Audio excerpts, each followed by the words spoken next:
The S24 Ultra immediately captures attention with its vibrant 6.8-inch OLED display, extending flat to the phone's edge with minimal bezels. The 2600 nits of peak brightness ensures excellent visibility in various lighting conditions, enhancing the experience of composing viewing reels or watching videos.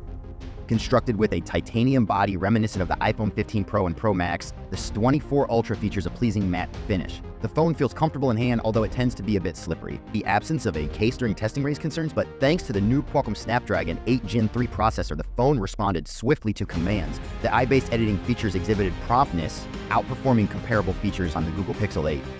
While Apple caters more to the casual crowd, Samsung provides a comprehensive camera mode with manual control, night photo modes, and RAW support right out of the box. The Expert RAW app unlocks multi-frame RAW files and introduces a practical unfilter mode. The 5x8 3.4 50-megapixel camera replaces the former 10x telephoto, offering a more versatile choice. Despite some images appearing punchy or processed, the S24's camera performs well, providing options like RAW capture for unprocessed images.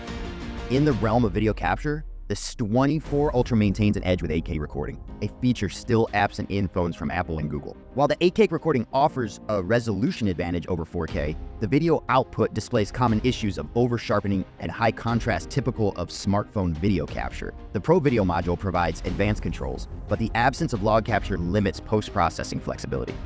A notable addition is the instant slow-mo feature, allowing users to add slow motion to clips recorded in standard frame rates. However, its performance varies, producing acceptable results for simple movements, but exhibiting anomalies in more complex scenarios. The phone now encodes gyro data into video files, enhancing digital stabilization, and features improved optical stabilization in the 1x camera for smooth footage without a significant crop. Despite these advancements, the Galaxy S24 Ultra falls short in certain aspects. The absence of constant frame rate recording is a common issue among Android phones, leading to potential synchronization problems. While the device is a formidable choice for video capture, it still has room for improvement to match Apple's capabilities.